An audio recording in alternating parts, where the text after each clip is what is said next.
Bonjour à tous, j'espère que vous allez bien. Cette vidéo pour rappeler les lois de Pessah lorsque Pessah tombe un samedi soir, comme c'est le cas cette année. Les petites particularités vont s'articuler sur plusieurs textes, plusieurs points. Ça va commencer depuis la recherche du Hametz, qui va être décalé jusqu'au Seder de samedi soir. D'abord, étant donné que Pessah tombe samedi soir, on a l'habitude normalement de jeûner la veille de Pessah pour le jeûne des premiers-nés. Mais la veille de Pessah, eh bien, c'est donc samedi matin. Donc vendredi soir et samedi matin. Samedi matin, on ne jeûne pas.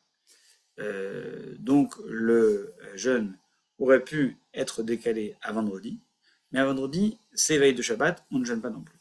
Donc le jeûne est décalé à le jour d'avant, c'est-à-dire à jeudi. Ça veut donc dire que le jeûne des premiers-nés cette année aura lieu le jeudi 12 Nissan, donc le 10 avril. Dès le matin, on doit jeûner jusqu'au soir. C'est donc celui qu'on appelle le jeûne des premiers-nés, qui est donc, comme son nom l'indique, réservé aux premiers-nés parce qu'Hachem a épargné la vie des premiers-nés garçons et a condamné les premiers-nés mâles égyptiens.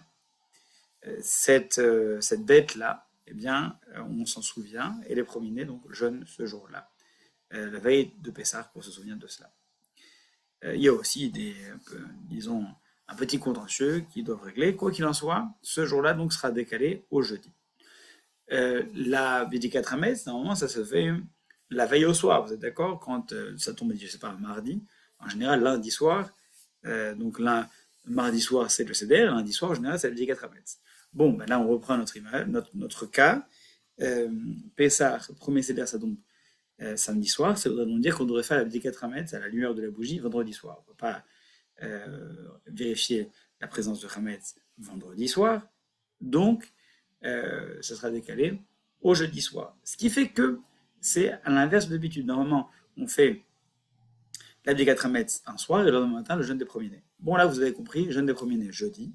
Et jeudi soir, la Bédicat Hametz, la recherche du Hametz. Normalement, le lendemain matin, on brûle les Hametz et après, le soir, on ne peut plus en manger.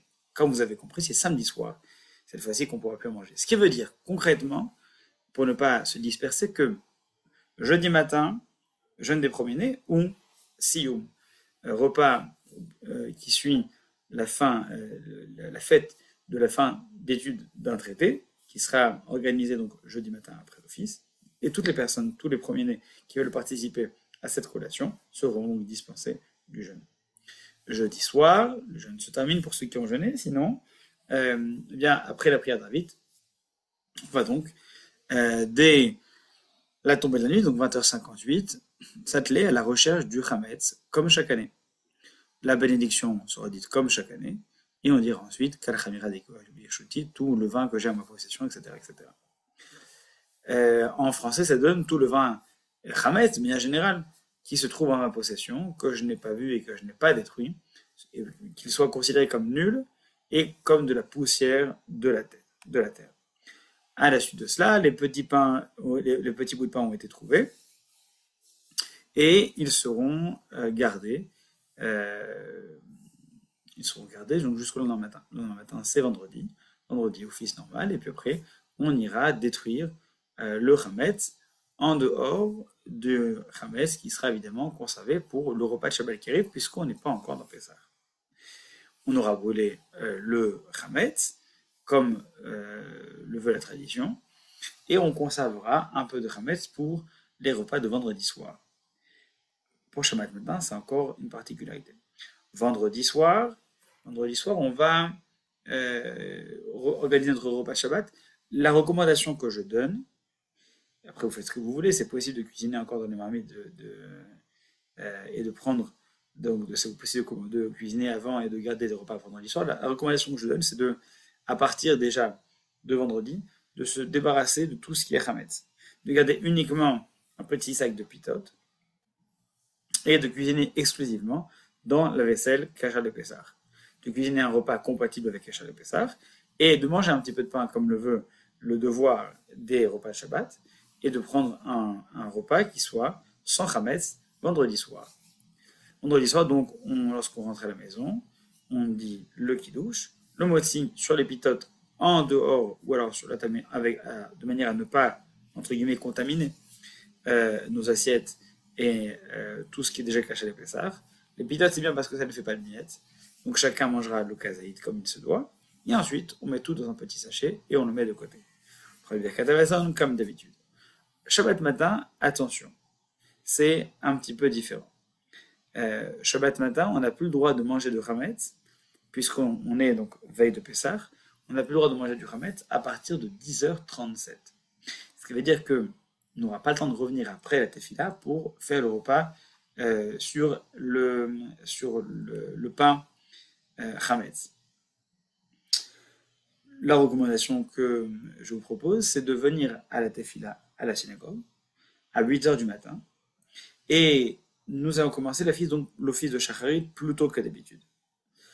Étant donné que ce sera plus tôt que d'habitude, eh bien, on va terminer Shacharit également sur les coups de 9h, 9h15. Ensuite, on prendra un petit déjeuner ensemble, dans lequel il y aura du pain, des pitotes, sur lesquels on fera moitié. Ce sera notre deuxième repas de Shabbat. Ensuite, on continuera l'office de l'Aït la Torah et Soïl Moussaf. Et on rentrera à la maison sur les coups de midi et demi, 1h. Et là, on pourra prendre le troisième repas de Shabbat, qui sera notre repas de midi. Dans ce repas-là, on ne prendra pas de matzot, on ne prendra pas de pain, parce que ce sera déjà interdit de consommer du pain depuis 10h37. Et de manière générale, on se sera débarrassé déjà de tout ce qui reste de Hametz, les petites pitotes qu'on avait gardées, on les consomme et on s'en sera débarrassé, on n'aura plus rien, plus aucun Hametz. À partir de 10h37, eh bien, on consommera donc plus de Hametz. Maintenant, lorsque arrive la fin de l'office de Shacharit, on retourne chez soi, on mange son repas de midi, ce sera la Seuda Shelishit, qu'on ne fera pas à la synagogue cette fois-ci. Et d'ailleurs, il n'y aura pas de Seuda Shelishit de manière générale tard dans l'après-midi, pour une raison tout simple, c'est parce que la veille de Pessah, il faut ne pas trop manger, de manière à pouvoir entrer dans la fête avec appétit, manger la matzah avec appétit. À 10h37, on a terminé de manger, et on a encore un temps pour continuer à nettoyer. Maintenant, à partir de la 5e heure, c'est-à-dire à 11h55, on va faire comme chaque année, le bitul chametz, c'est-à-dire kol chamira, deka, biachouti, etc., comme on le fait d'habitude lorsqu'on brûle le chametz. Bien là, on le fera puisqu'on a continué à consommer du chametz, on le fera à ce moment-là. Tout chametz, c'est tout le vin, tout chametz de manière générale, tout le vin qui est dans ma possession, que j'ai vu ou que je n'ai pas vu, que je détruis déjà donc vendredi matin ou pas encore détruit, qu'il soit nul et considéré comme la poussière de la terre. Ensuite, à 11h55, ça y est, le Chametz est derrière nous, et on ne consomme plus, si c'est possible, rien, on peut encore grignoter si on veut des petites choses dans l'après-midi, des fruits ou des boissons, et arrivera samedi soir où la fête de Pessah entre.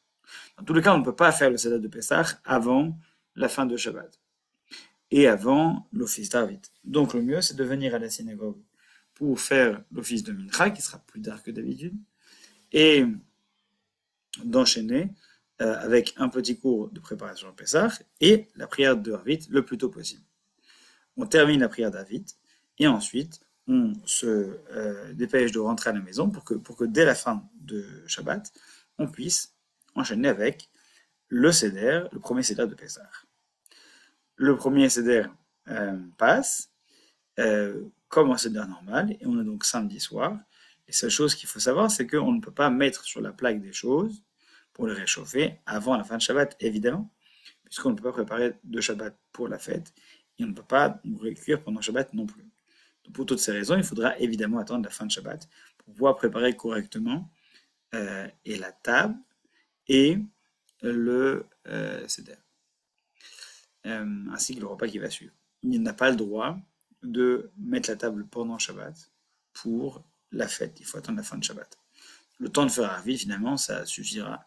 Et le temps de revenir à la maison, ça suffira pour pouvoir placer la table correctement, mettre les couverts comme il faut et commencer le Seder. Le lendemain matin, ce sera dimanche matin et on continue le deuxième jour normal, et dimanche soir, le second Seder de Pessah. Tout le reste continue comme d'habitude, il n'y a pas de différence particulière par rapport aux autres années. Voilà quelques recommandations sur précisément comment s'articulent les sédarim, de quelle manière est-ce qu'on peut faire en sorte de les vivre de la manière la plus simple, la plus détendue possible. C'est vraiment ça la clé d'un bon sédar. C'est, à mon sens, deux choses.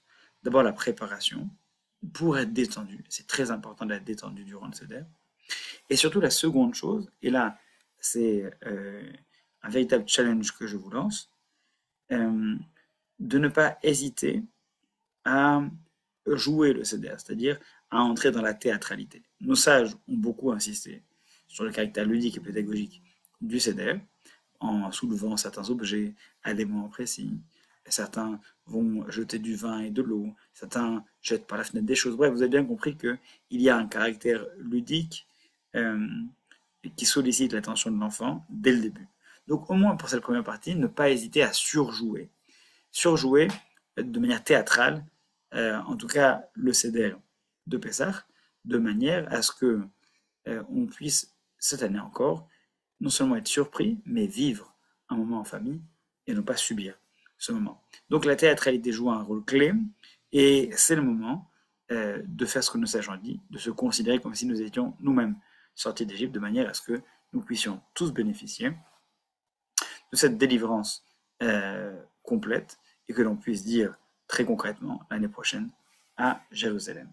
Pessah Kasher Sameach et à très bientôt.